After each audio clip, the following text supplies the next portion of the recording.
Que o Espírito Santo nos congregue aqui, meus irmãos, essa noite, abrindo o nosso entendimento para que os nossos corações, ele possa, pelo entendimento da exposição da palavra de Deus, se render à vontade de Jesus Cristo. Nós paramos para ouvir a Bíblia com esse sentimento no nosso coração. E o Filho bendito do Senhor é glorificado nessa hora, quando o nosso coração está temendo a ouvir a sua palavra, e assim o objetivo seja alcançado. O sermão passado, intitulado de Pastor para Ovelhas, nós nos concentramos nos versos 7 e no verso 17 do texto aos Hebreus, do capítulo 13. E tratamos, na oportunidade, da responsabilidade que o pastor tem para com o rebanho e a responsabilidade que o rebanho também tem para com o pastor. Falamos da oração mútua, que o rebanho deve estar sempre orando pelos seus guias espirituais, assim como também eles velam, orando e ensinando as profundas verdades contidas na palavra de Deus. Eu mencionei para vocês, irmãos, que pastores precisam de oração, porque são homens, não são feitos de aço, são homens, são pecadores, têm natureza, que tem inclinações como qualquer uma pessoa, mesmo embora sejam líderes, guias espirituais, precisam de muitas orações, porque também muitas vezes lidamos com grandes desafios em diversas esferas, e no sermão anterior eu abri aqui muitos exemplos mostrando para os irmãos a nossa carência das orações. Falei que o rebanho deve também reconhecer o seu pastor, não pelo seu carisma e outras facetas, mas pela autoridade que ele transmite ao expor as Escrituras. A autoridade do pastor não é pessoal, a gente não exerce autoridade pessoal, nós não somos ditadores, nós somos escravos da palavra de Deus. E se existe alguma autoridade sobre um líder espiritual, ela é exclusivamente da palavra da verdade. E eu falei ao rebanho que deve reconhecer estas coisas, a autoridade do pastor ensinar a Bíblia e o seu serviço também dedicado no meio do rebanho que o Senhor lhe confiou. Além disso, eu disse a vocês que esta epístola estava orientando não somente os pastores, mas também aos irmãos. Os pastores deveriam ser imitados, desde quando a sua vida e o seu testemunho ministerial não perdesse aquelas credenciais que a própria palavra de Deus diz. Os irmãos devem continuar observando a vida dos seus guias espirituais, orando por eles e pedindo ao Senhor que os conserve. E na medida que os irmãos observam que estes estão seguindo a vontade de Deus e são fiéis, primeiro na exposição da palavra, vocês devem imitá-los, devem segui-los, assim como Paulo falou: sedes meus imitadores, como eu sou de Cristo. Então eu disse a vocês que quando um pastor imita Jesus, o seu testemunho ministerial e de vida pessoal tem todo o direito para que seja copiado, replicado, reproduzido entre os irmãos. Eu estava dizendo que esse compromisso diante de Deus não é somente do pastor, mas também das ovelhas. O pastor haverá de entrar na presença de Deus um dia, nos tabernáculos eternos, e apresentar diante de Deus todo o seu serviço que ele fez. As orações, as pregações, as visitas, os gabinetes, tudo nós iremos dar conta ao Senhor. Mas vocês também vão dar conta diante do Senhor. Eu vou prestar conta ao Senhor no tempo em que eu ministrei aqui entre vocês, até ficar velhinho ou até onde o Senhor me levar para servir. Se eu servir aqui, irmãos, 20, 10 anos, eu vou ter que prestar conta a Deus esse tempo. E eu estiver em outro lugar, vou ter de prestar conta a Deus o tempo em que eu estou servindo aquele rebanho. Porque aqui ou acolá, o rebanho é de Jesus, não é do pastor. Por isso ele vai ter que prestar conta mesmo. Mas vocês também vão prestar conta dos pastores que passaram por aqui, da forma como vocês lidaram com ele, da forma como vocês trataram os pastores. Nós devemos dar conta a Deus de todas as coisas. E isso é bom, meus irmãos. Isso é bom e nos chama ao nosso compromisso e bom aproveitamento. Também encerramos dizendo que o autor pontuou aos irmãos que é necessário que haja obediência e que haja também obediência e... Deixa eu pegar aqui, irmãos. haja obediência e submissão, o contrário de rebelião, de rebeldia, porque isso faz o quê? Que os pastores sofram muito em meio ao seu serviço. Pastores sofrem quando há insubordinação, quando há falta de comunhão, quando as ovelhas travestidas, né? São bodes, mas na verdade travestidos de ovelha, acabam ferindo o coração dos pastores, e isso não traz nenhum benefício comum a todo o rebanho. Então esteja orando para que o Senhor me conserve como um pastor fiel, amando a igreja, e vocês também cumprindo o papel de vocês diante do Senhor. Esse foi o resumo do sermão passado, que nos leva, irmãos, a ter esse nosso devido respeito com as autoridades também que o Senhor instituiu. À luz da exposição de hoje, irmãos, nós veremos o dever espiritual que reflete o testemunho de Cristo. Deveres espirituais que refletem o testemunho de Cristo. Como toda carta que nós já estamos estudando aqui, já finalizando, o tema central você já sabe, é a sublimidade de Jesus Cristo. Honrar aos pastores, como nós ouvimos na semana passada, é também a forma de glorificar o Supremo Pastor Jesus Cristo. Quando honra-se a liderança, também está glorificando a Jesus Cristo, que é o Supremo Pastor da igreja. Antes de tudo, quem é o pastor dessa igreja é Jesus Cristo. Então, honrar a Deus é fazer isso também. E eu quero chamar vocês para pensar conosco, justamente hoje nos versos 8 até o verso 16, sobre o que o autor quer nos dizer. Vamos ficar de pé, irmãos, para lermos juntos a palavra de Deus.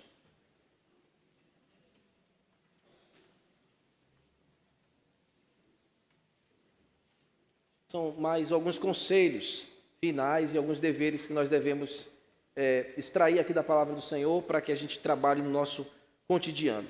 Então diz assim a palavra de Deus: Jesus Cristo ontem e hoje é o mesmo e o será para sempre.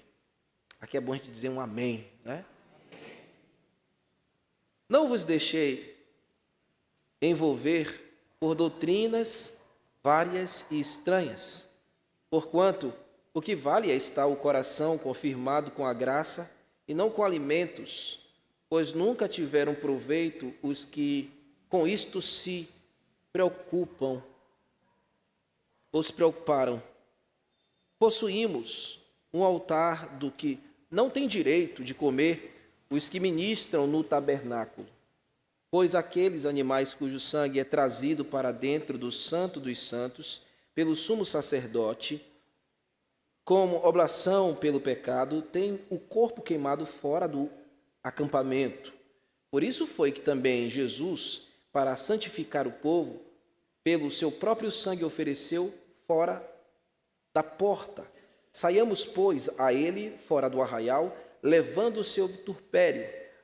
Na verdade, não temos aqui cidade permanente, mas buscamos a que há de vir, por meio de Jesus, pois ofereçamos a Deus sempre sacrifícios de louvor, que é o fruto de lábios que confessam o seu nome. Não negligencieis igualmente a prática do bem e a mútua cooperação, pois com tais sacrifícios Deus se compraz. Amém? Vamos orar. Obrigado, Senhor, pela leitura da Tua palavra, a leitura pública que fizemos. E também, Senhor, dela iremos nos deleitar nesta hora. Rogamos a Ti, Senhor, total dependência na compreensão da Tua palavra. Que haja, Senhor, reverência no momento em que nós estamos estudando esse texto santo. O Senhor está falando conosco por meio da Tua palavra.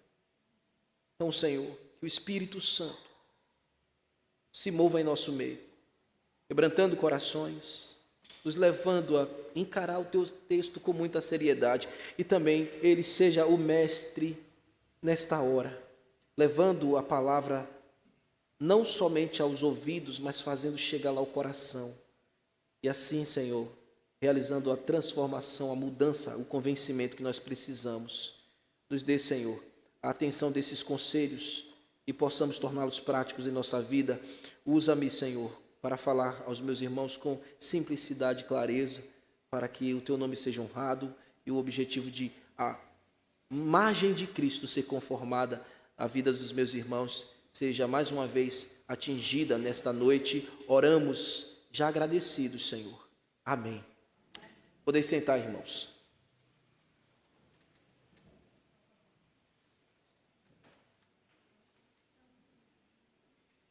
O verso 8 fala a respeito da imutabilidade de Cristo. E ele diz assim: Jesus Cristo, ontem e hoje é o mesmo e sempre será. Esta poderosa frase, irmãos, ela resume a natureza divina e imutável do nosso Senhor. Este versículo aqui perfeitamente resume o tema central desta carta, a gloriosa sublimidade de Jesus. Se a gente fosse destacar um verso em toda a carta, com certeza esse verso seria do que a gente podia dizer, é um resumo preciso de tudo que o autor quer dizer. Jesus Cristo, ontem e hoje é o mesmo e será para sempre. Aqui o autor está louvando explicitamente a sublimidade do nosso Salvador, e a congregação inteira deve também ter esta referência ou este verso como um motivo de louvor. Devemos confessar sempre isso. O autor está afirmando para os seus irmãos que Jesus é o Cristo, o Messias prometido desde Moisés e os profetas. Ele está comunicando aos seus irmãos que esse nosso Senhor Jesus, o Cristo também, ele é conhecido desde o passado, porque ele já estava lá presente, pois criou todas as coisas. Colossenses capítulo 1 diz isso, João capítulo 1 também diz: no princípio era o Verbo e o Verbo estava com Deus. O Senhor sempre esteve presente. Ele é aquele que existe desde a eternidade passada, em toda a história da revelação. Isto é mostrado muito antes de Moisés, muito antes dos profetas, muito antes de qualquer um de nós. Jesus Cristo é, amém? Eterno. Ele nunca foi criado. Não houve um tempo que ele não existia. Ele sempre existiu, porque ele é eterno, como o Pai é eterno, como o Espírito Santo é eterno. E o autor está comunicando isso aqui muito claramente, e o intuito desta informação aqui é mostrar para os irmãos que a quem eles estão devotando fé é realmente Deus. Jesus Cristo é Deus eternamente, habitou entre nós, tomou a forma humana, se foi reconhecido como homem, mas é Deus, Deus homem, que habitou entre nós, e hoje está assentado às alturas, de onde ele voltará, amém? Com poder e grande glória. Esse mesmo Jesus Cristo, eterno no passado, eterno no presente, eterno e imutavelmente, conhece o futuro, e ele mesmo determinou todas as coisas pelo decreto do seu poder, como Paulo diz, meus irmãos: nem olhos ouviram, nem ouvidos, nem olhos viram, nem ouvidos ouviram, e nem jamais penetrou a coração humano aquilo que esse nosso Senhor Jesus tem preparado para aqueles que o amam. Você ama ao Senhor? Coisas maravilhosas Deus preparou para você desde a eternidade passada. Jesus preparou para você coisas maravilhosas desde a eternidade passada, mesmo que você ainda não tenha visto nem percebido, mas é verdade, e um dia você vai desfrutar disso. Irmãos, estejamos convictos. Essa convicção está sendo comunicada aos nossos irmãos ali no primeiro século, mas ela fala a nós aqui neste tempo. Precisamos estar firmados, é o nosso dever estar firmados nessa confissão.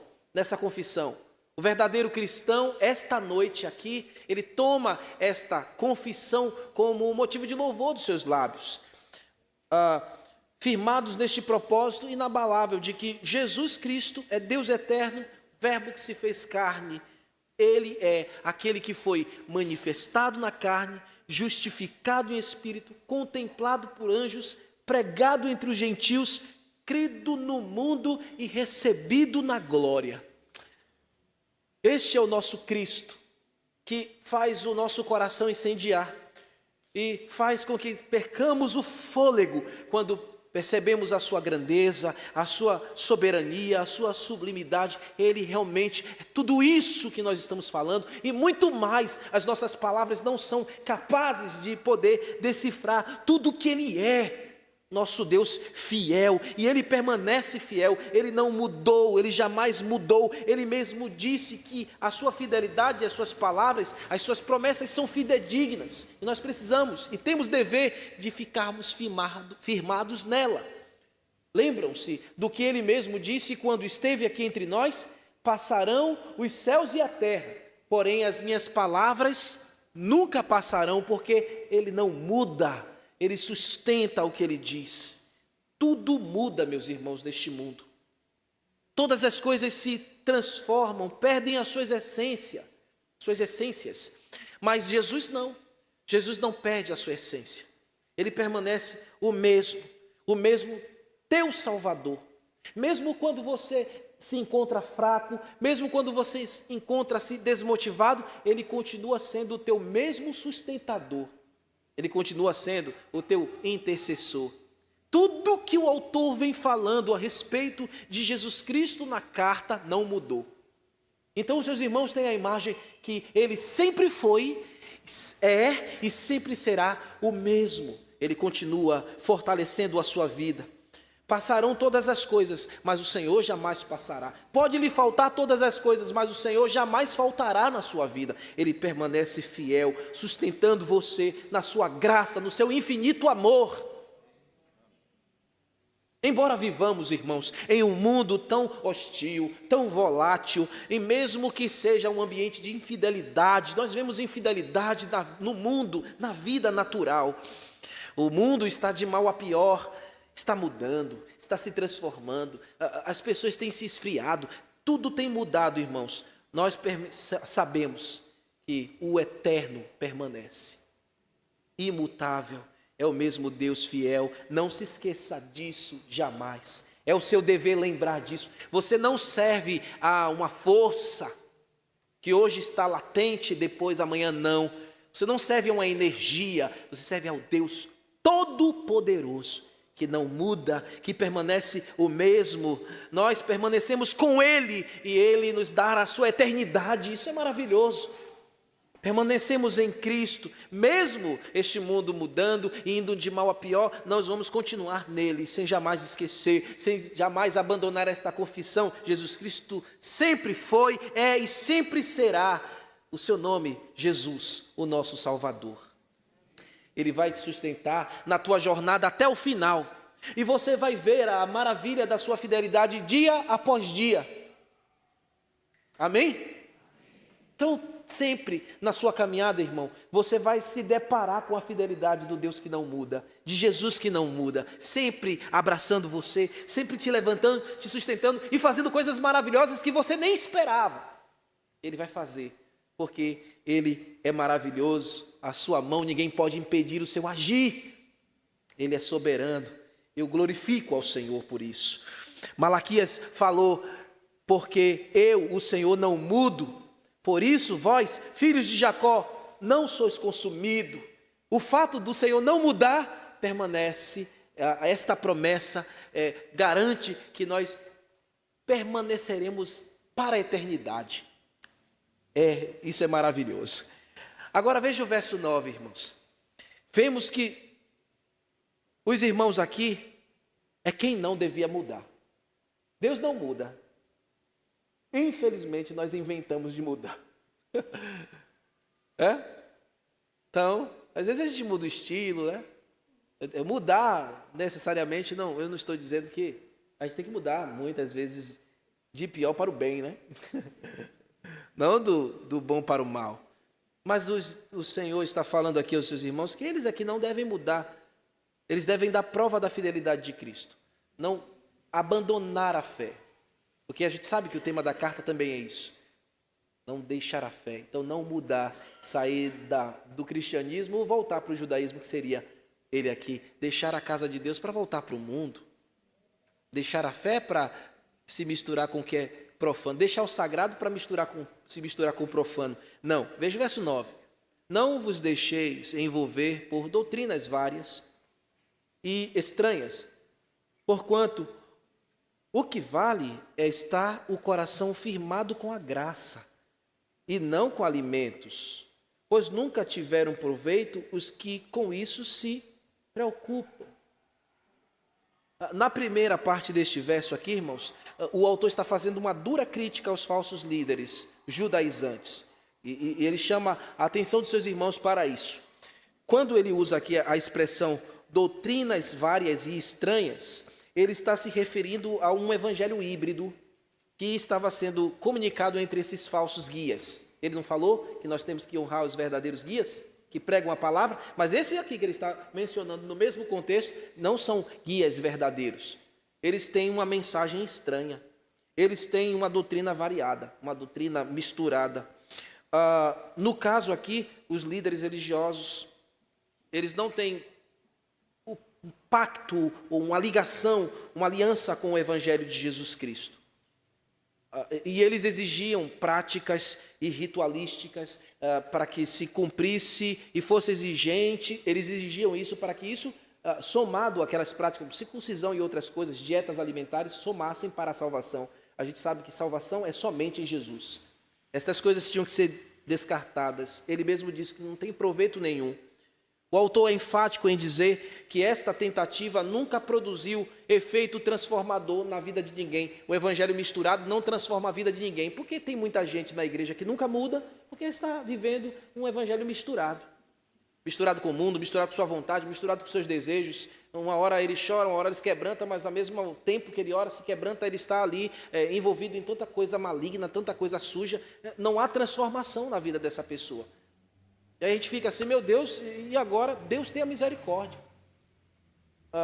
Não gera transformação e fruto na vida de ninguém. Existiam sim, aqui nessa ambiência que estamos lendo, falsos ministros que ensinavam coisas estranhas, e as coisas estranhas que eles estavam falando diretamente aqui, era negar a suficiência de Jesus, negar o seu nascimento virginal, negar a sua natureza divina, negar a sua... consequentemente, a sua encarnação, negar que ele permaneceu o mesmo, negar que ele era o Deus do passado, presente e futuro, e conhece muito bem a nossa vida. Irmãos, esses ensinos aqui desses homens são chamados de estranhos. Estranhos porque não fazem parte do plano divino, não fazem parte do plano de Deus. Então, o objeto aqui, o adjetivo utilizado aqui pelo autor, a palavra grega krenas, traduzido por estranhas, comunica a ideia de algo alheio. Seus ensinos são coisas alheias, externos, ou seja, está fora, completamente fora do ensino e da vontade de Deus. E aqui especificamente se refere ao ensino completamente incompatível à doutrina dos apóstolos, à doutrina de Jesus. Isso a gente encontra diversas vezes em muitos lugares, os podcasts que tem por aí, as muitas pregações na internet, ensinos que são estranhos, palavras que não produzem transformação na vida de ninguém, e escravizam as pessoas em um legalismo, em pecado, não tem o ensino puro da palavra de Deus, não está compatível com o ensino dos apóstolos, não está compatível com o ensino e a doutrina de Jesus. Nós precisamos estar atentos. E não devemos mudar, irmãos, a nossa vida nesse sentido e seguir estas coisas. Como eu estava pregando pela manhã, a verdade do Evangelho fere muitas vezes, machuca muitas vezes. Mas é importante que ela fira mesmo e que ela machuque. O Evangelho pregado quando fere é para a nossa salvação. O engano só faz massagear, só faz fazer com que você sinta o seu ego feliz e satisfeito. O Evangelho de Jesus não está para isso aqui. Ele está para a espada, como ele mesmo pregou aqui, de 2 fios, que penetra mais profundo na sua alma e fazendo divisão entre medulas e ossos, alma e espírito. Então ela fere para curar a gente, para nos salvar. Essas doutrinas estranhas é como Paulo havia dito lá em 1 Timóteo, capítulo 4, versículo 1. Abra comigo, por favor.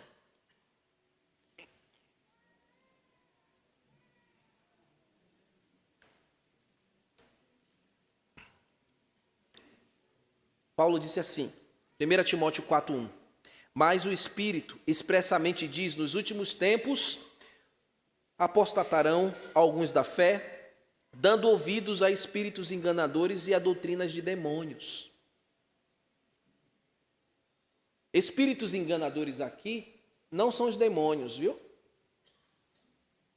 O ensino é que é, mas espíritos espíritos enganadores são homens. São homens aqui.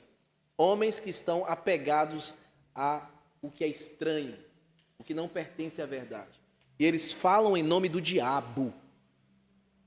Eles ensinam no nome de Satanás. Então, é uma doutrina de demônio. Então, meus irmãos, como é que eu aplico isso aqui também para a igreja? Esses líderes espirituais em falsos ambientes, falsas igrejas, falso evangelho em nosso tempo, talvez, pastor, você sempre fala isso. Eu tenho que falar isso sempre. Porque em todas as cartas, praticamente, os apóstolos repetiam isso. Porque a gente lidar com isso todo dia.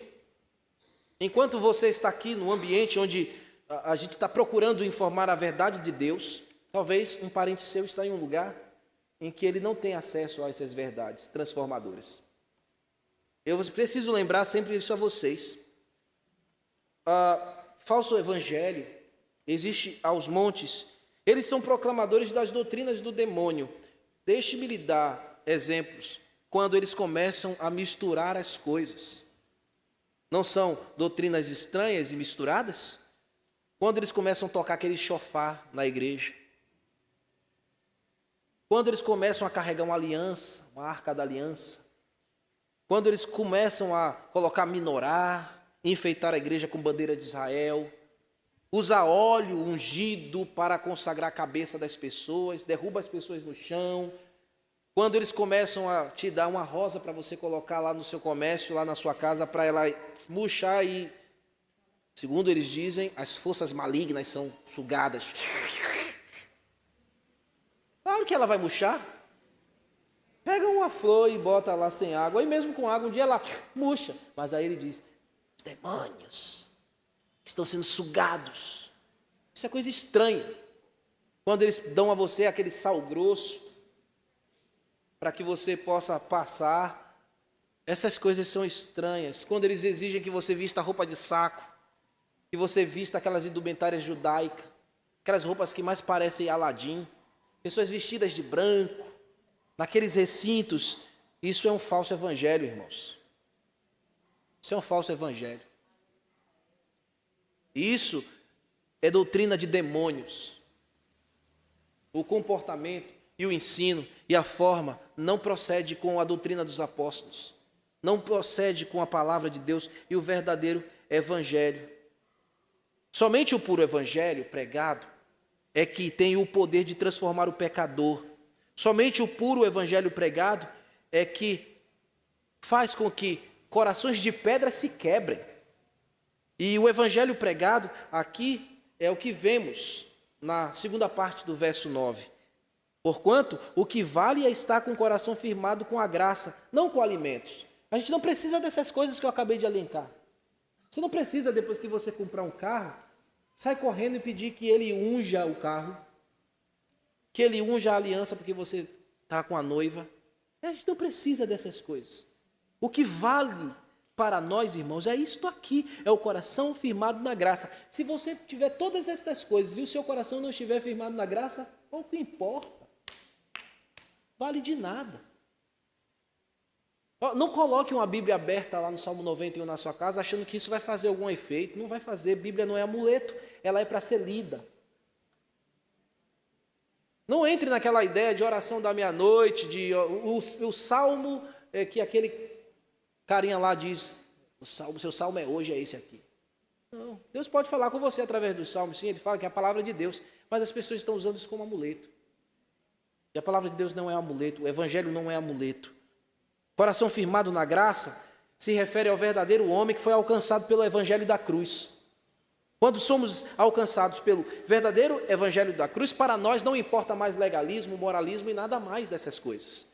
Para nós, importa é o puro Evangelho de Jesus que vai transformando a nossa vida todos os dias, a cada dia. E quanto mais ouvimos o Evangelho, mais corremos para Ele, mais queremos. Quanto mais o Evangelho nos fere, mais a gente quer ser golpeado por Ele. A gente recebe isso, irmãos, com muita alegria. Então, você que talvez sinta a sua vida fracassada, inutilizada, que talvez você sinta que o seu mundo não está correspondendo, é porque está lhe faltando realmente o amor de Deus entrar na sua vida, no seu coração, por meio do Evangelho.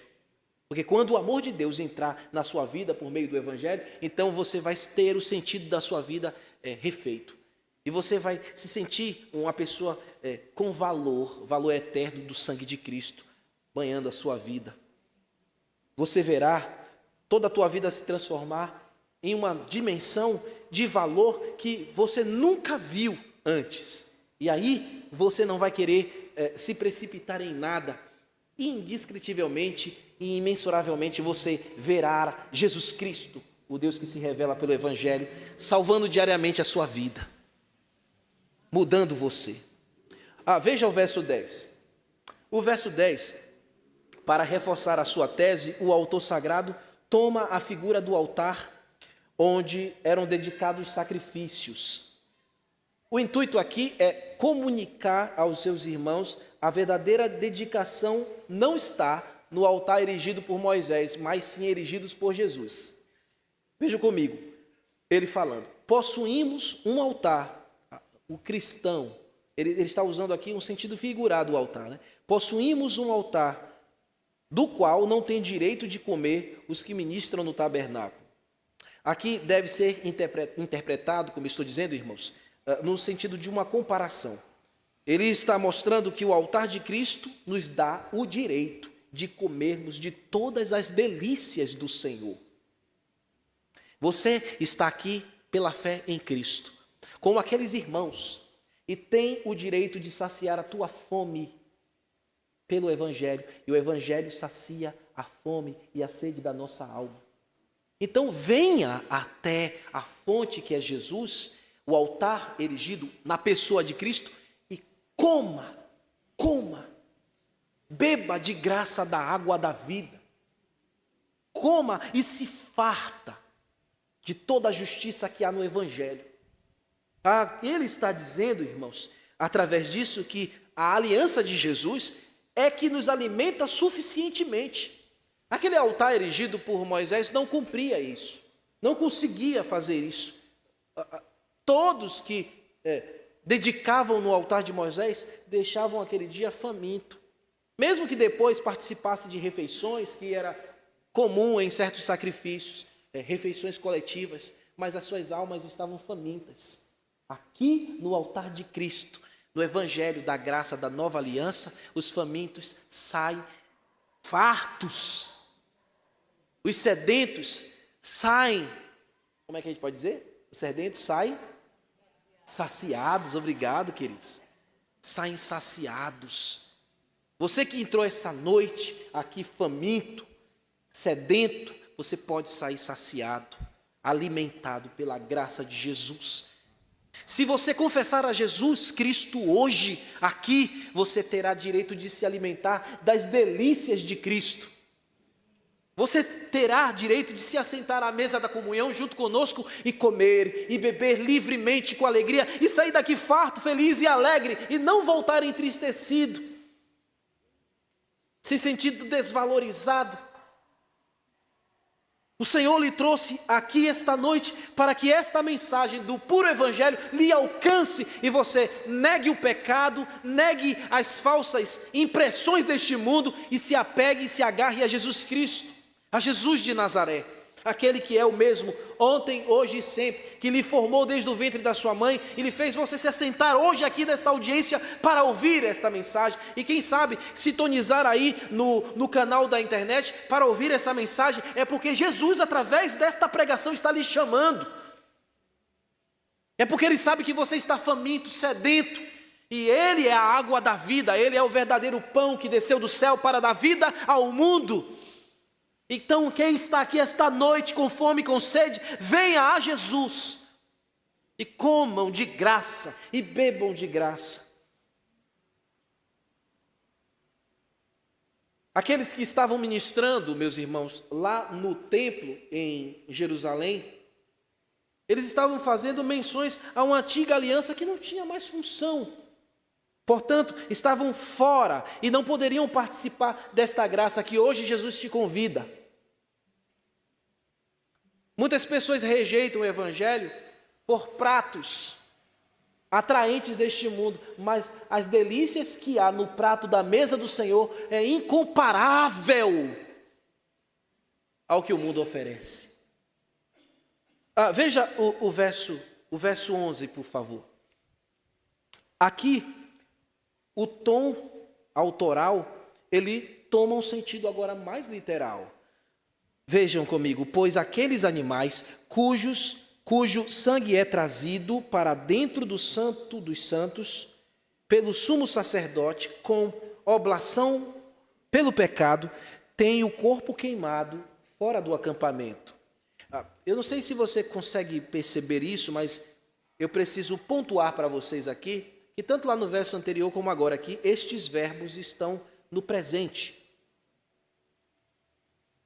Presente do indicativo, o verbo esferetai, ou esferentai, que é traduzido para nós aqui no nosso idioma como é trazido. E o verbo katakaetai, que é traduzido aqui para nós como a expressão, o verbo queimado.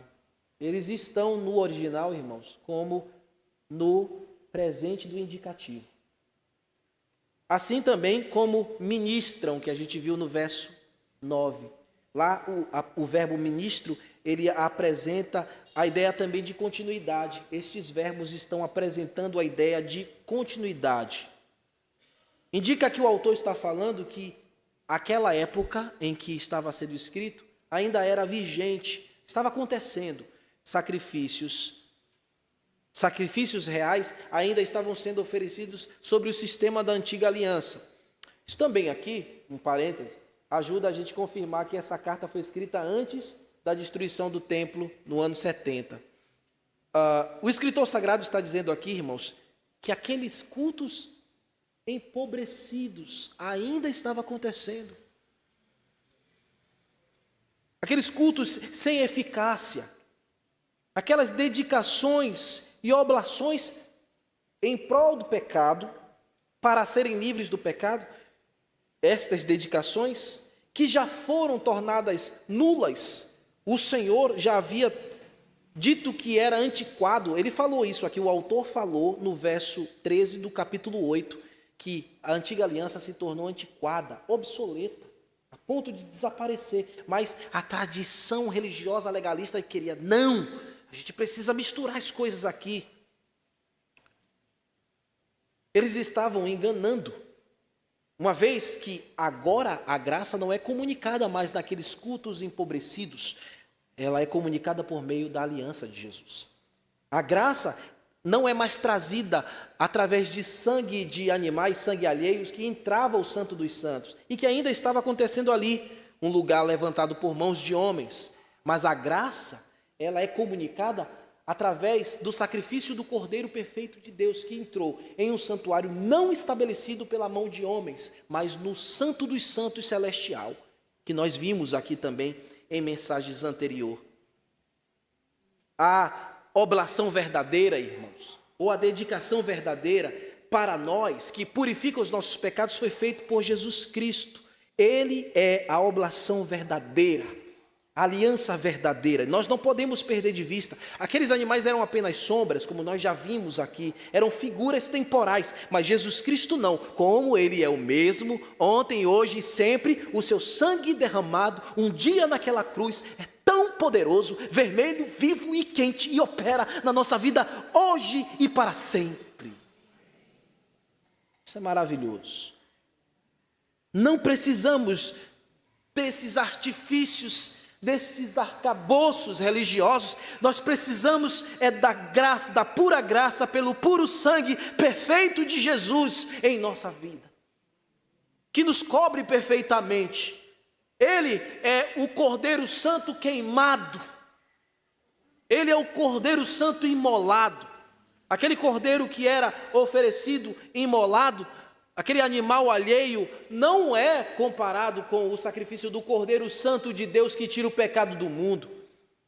Meus irmãos, ali também fora do arraial, como o texto nos diz que o animal era queimado fora, a porta de Jerusalém, comunicava aquele tempo de expiação. No dia da expiação, o animal era morto e o seu cadáver era queimado fora. Ali já apontava quem? Jesus Cristo, que seria morto lá fora, às portas de Jerusalém. Não foi às portas de Jerusalém que ele foi crucificado?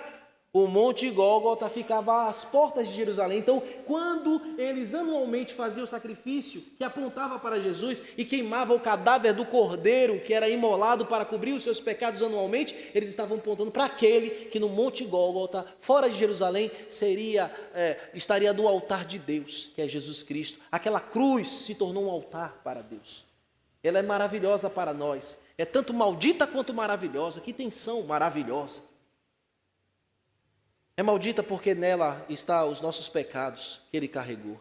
É bendita porque nos garante a vida eterna. É a oblação perfeita, não de animais alheios, mas do Cordeiro Santo de Deus, que é o seu Senhor, que viu, porque escreveu na história, o teu nome e a tua vida e decidiu morrer por você, para pagar o seu pecado.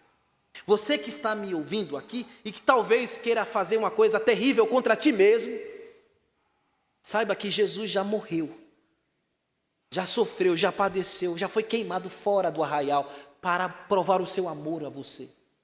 Para dizer que nele, no tudo que ele fez, ele garante a salvação, a vida, a purificação plena da sua consciência, da sua alma, para lhe levar perfeitamente para Deus.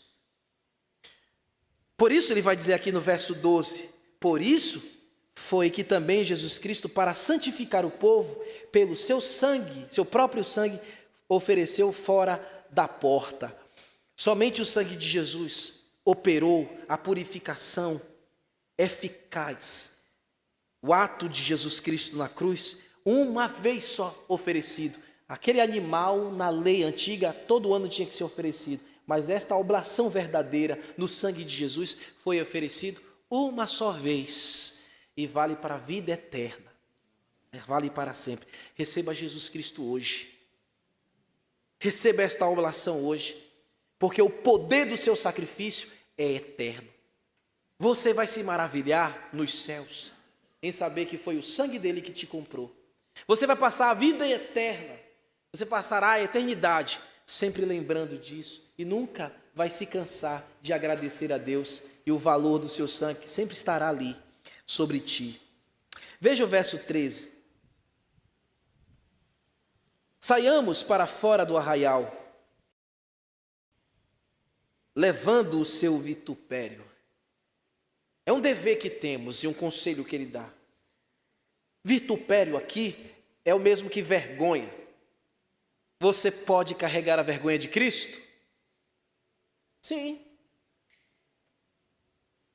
Você quer? A questão é isso. Você quer? Você quer carregar a vergonha de Cristo? Porque a vergonha de Cristo é gloriosa. Cristo, o sacrifício dedicado a Deus para nos dar vida, se dispôs a toda vergonha, a todo o vexame, chamado a cruz, para que sejamos recebidos por Deus como benditos. Ele se fez maldito para que fôssemos chamados benditos. Você quer carregar esse testemunho na sua vida? Primeiro, ele foi morto por morte violenta, brutal no Gólgota. Isso significa literalmente fora de Jerusalém e rechaçado.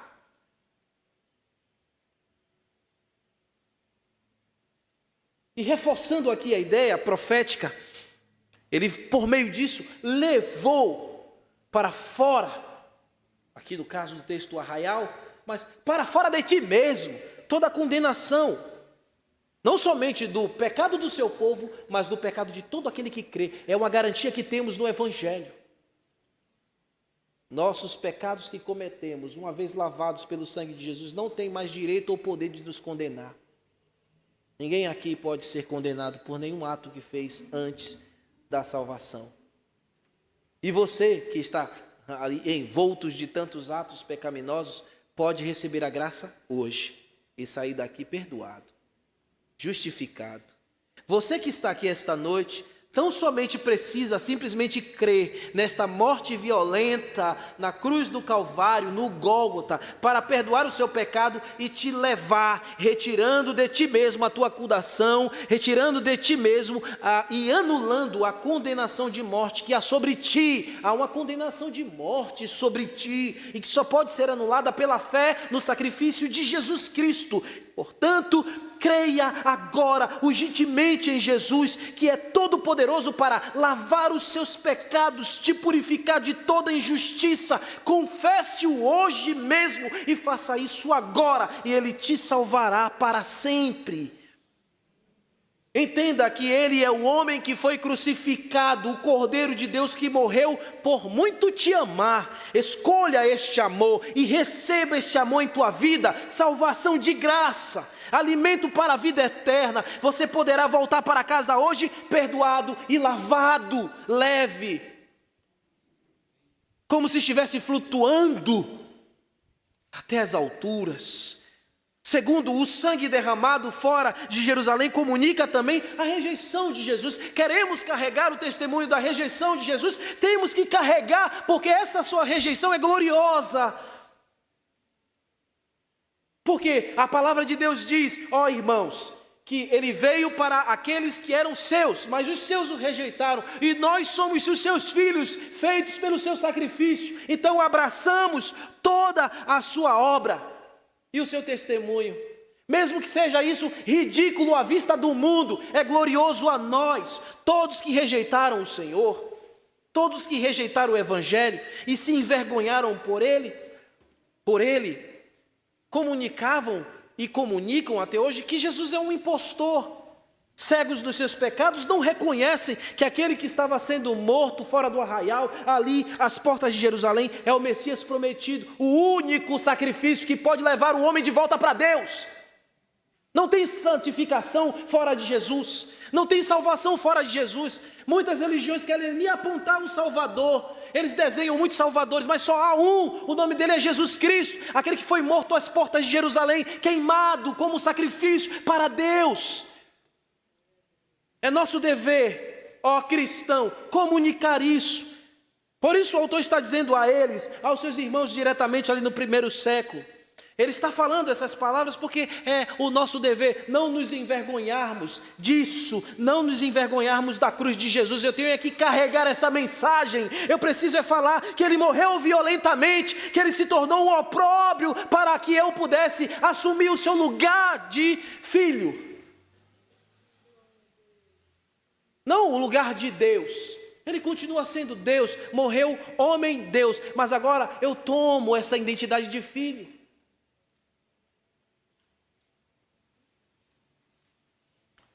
Porque na cruz, os que crerem, irmãos, é que são participantes da verdadeira glória.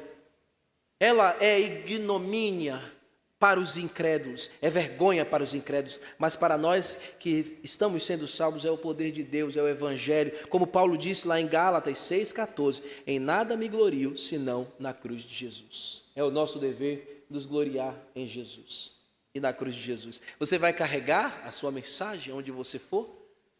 Você vai carregar aonde você estiver? Agora veja o verso 14. O autor lembra aos seus irmãos outro dever. O dever de lembrar e saber que nossa pátria não é neste mundo.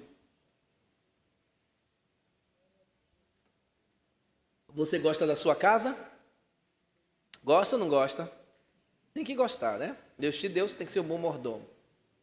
Você está construindo alguma casa? Pretende construir uma casa? Faça com muita dedicação. E honre, porque é um bem que Deus está te confiando.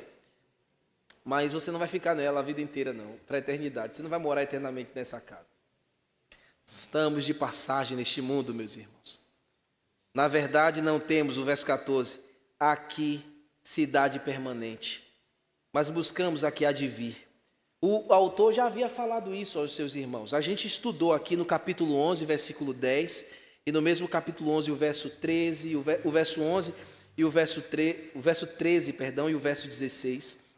E também no capítulo 12, no verso 22 ao verso 24. Não vamos abrir não, nós já vimos isso. Ele sempre trazendo a máxima de que não pertencemos a este mundo, nós não temos morada permanente aqui, a nossa pátria é celestial. Eu gosto muito de lembrar, quando eu chego neste ponto aqui, analisando um texto que comunica esta verdade, aquilo que Paulo falou em Filipenses capítulo 3, versículo 20, pois a nossa pátria está no céu, de onde também aguardamos o Salvador, o Senhor Jesus Cristo. Por que importa que o autor lembrasse aos seus irmãos esta verdade? Reiterasse isso com eles? Porque, irmãos, todo cristão é tentado a colocar o seu coração nas atenções deste mundo, nas edificações que nós fazemos aqui. Devido, mesmo sendo cristãos, estamos aqui, nos relacionamos com as coisas que estão aqui, nós trabalhamos, nós estudamos, nós temos uma vida comum, nós não somos diferente das questões naturais, assim por dizer. Você trabalha, você paga os seus impostos, você tem que prestar, tem responsabilidades a prestar com o Estado, com a sua família, coisa que todo mundo tem, crente ou não. E estas coisas muitas vezes nos levam, irmãos, a enfraquecer a nossa verdadeira identidade. Nós precisamos lembrar sempre, em todas as esferas da vida, que nossas motivações não estão nestas coisas temporais, neste mundo. Por isso que eu disse, não está na casa que você está construindo, que você tem, no conforto que você tem e nos bens que o Senhor tem lhe dado. Nós estamos esperando ainda a pátria celeste. Nós estamos procurando a nossa verdadeira morada, no sentido que nós estamos caminhando para ela. Então, o nosso coração sempre tem que lembrar disso. Lembrar dessa gloriosa verdade. O verdadeiro cristão não pode se acomodar neste mundo e nem em nenhuma forma de coisas aparentes neste mundo. A nossa imagem é formada em Cristo Jesus quando compreendemos que não somos cidadãos deste mundo, que temos uma pátria celestial e ela está chegando. Já já estaremos lá, meus irmãos. Já já esta nossa peregrinação vai acabar. Se você está cansado, eu quero que isso lhe renove as forças. Vamos, se levante. Se fortaleça, a pátria não é aqui. Ainda temos um bocadinho para caminhar. E Jesus Cristo lhe dá força e fortalece os seus pés para que você continue seguindo em fé, olhando para o alto, olhando para a cidade preparada para nós. Ruas de ouro e de cristal que nós cantamos. A nova Jerusalém, onde um dia iremos morar. Será, Jai, que eu vou ser o seu vizinho lá? Ser bom, né? Irmã Joelma. Mas estamos caminhando para lá, irmãos. E na eternidade iremos nos cruzar lá. O verdadeiro cristão, ele guarda isso. Veja agora o verso 15. Nós temos mais um dever aqui, que é o fruto da proclamação do nome de Cristo, por meio de Jesus, pois ofereçamos a Deus sempre sacrifício de louvor, que é o fruto de lábios que confessam o seu nome. A analogia do sacrifício volta aqui, do animal que era vitimado. Quando a gente vê aqui, ofereçamos sacrifícios de louvor a Deus. Para apontar, meus irmãos, que é de nossa inteira responsabilidade como cristãos dedicar a Deus a nossa vida como um sacrifício vivo. É a sua responsabilidade e a minha dedicar-nos a Deus, ofereçamos a Deus sempre. Amém? Hoje e amanhã. Amanhã não, que é segunda-feira, é folga do pastor, então o pastor tem que ficar relax. Então ele tem que fazer qualquer coisa. Não tem que cuidar das coisas. Não, quem disse? É na folga que eu tenho que também me oferecer para Deus. É todos os dias, irmãos. Nós não nos oferecemos a Deus somente aqui do culto público. Nos oferecemos a Deus no nosso trabalho. Nos oferecemos a Deus cuidando da nossa esposa, cuidando dos nossos filhos, cuidando dos nossos afazeres. Oferecemos a nossa vida a Deus como um sacrifício vivo diário. Dedicar a nossa vida ao Senhor, não como animais mortos que eram da velha aliança, mas como um sacrifício vivo, não um cadáver para ser queimado, mas alguém que saiu da morte para a vida e que vive para a glória de Deus todos os dias, permanentemente, oferecendo sua vida. O verbo grego aqui, anafero ou anáfero, ela está comunicando aqui dentro de um presente subjuntivo. Que é isso, presente subjuntivo no texto grego, irmãos? Isso aqui comunica, toda vez que aparece um presente subjuntivo na gramática grega, é para mostrar que está havendo exortação. Isso aqui é uma exortação para nós, para os irmãos e para nós. Ei! É como o autor está dizendo, a sua vida tem que ser um sacrifício vivo diário. Não é só quando você veste o paletó, pastor. Não é só quando você penteia e coloca o gel no cabelo e faz a barba. Eu não uso gel não, né? Não é porque não está precisando não. Mas não é isso, é todo dia. É todos os dias. E é uma exortação, é um encorajamento para nós, porque a gente pode se esquecer, pode se distrair, e geralmente no lugar da distração é que o diabo faz a festa, o inimigo faz a festa. E se eu sou um sacrifício vivo todo dia, e você é também, justamente Cristo é glorificado. É o nosso dever colocar a nossa vida como um sacrifício vivo, que confessa Jesus Cristo como Salvador. O nosso proceder, a nossa vida confessa Jesus Cristo diariamente. Esta é a oferta que dedicamos a Deus. Esta é a maior oferta que entregamos a Deus como louvor para a glória do seu nome. É nosso dever porque conhecemos a graça. É nosso dever porque fomos alvos da graça e fomos redimidos pela graça de Jesus. Então, vamos viver, irmãos, todos os dias objetos desta maravilhosa redenção. Vamos viver todos os dias em gratidão, rendendo louvores a Deus, fruto da proclamação do que Jesus fez em nosso viver. Jesus Cristo mudou o meu viver. Não é isso que a gente canta? É isso que a gente tem que mostrar todos os dias. Jesus Cristo transformou a minha vida, mudou a minha história. Eu não sou mais a mesma pessoa. Ao mesmo tempo que o autor está comunicando que isso agrada a Deus, que esse viver é um sacrifício, não comparado a animais ou a grãos, mas que oferecemos isso como parte da nova aliança, recebemos, damos a Deus este louvor através da confissão dos nossos lábios. Sim, irmãos, há o testemunho comportamental, mas há também o testemunho falado.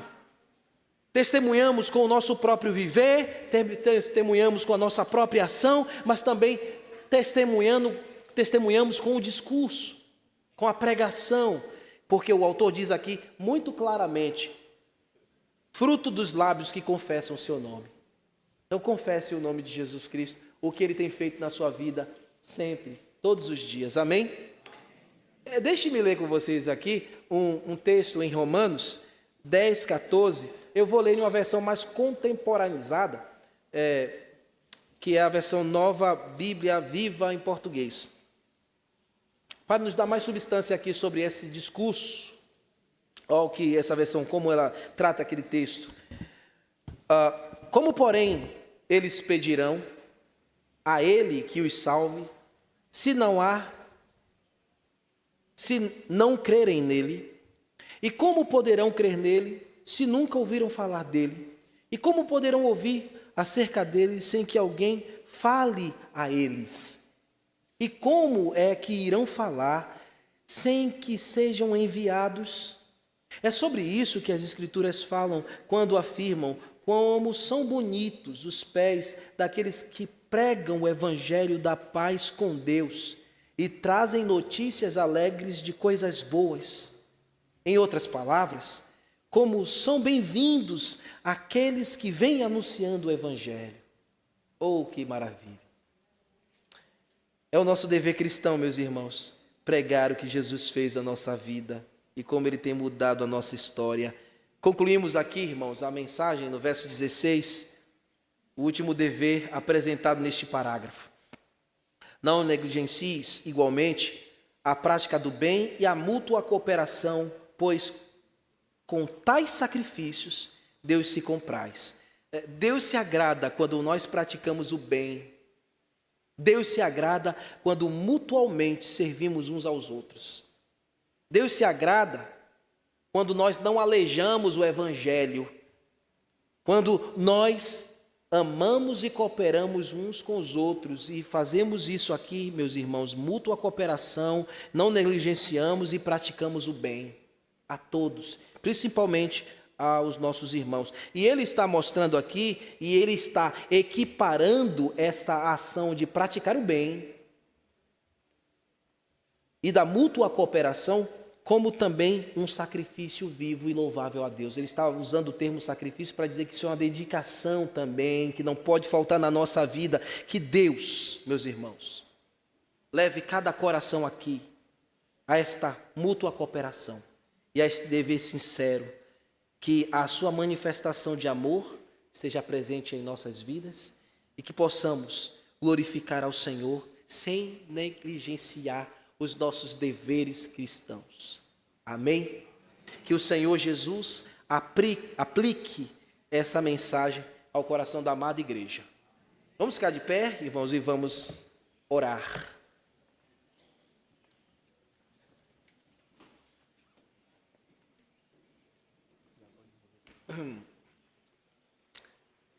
Bendito Deus, louvamos ao Senhor pela exposição da Tua palavra.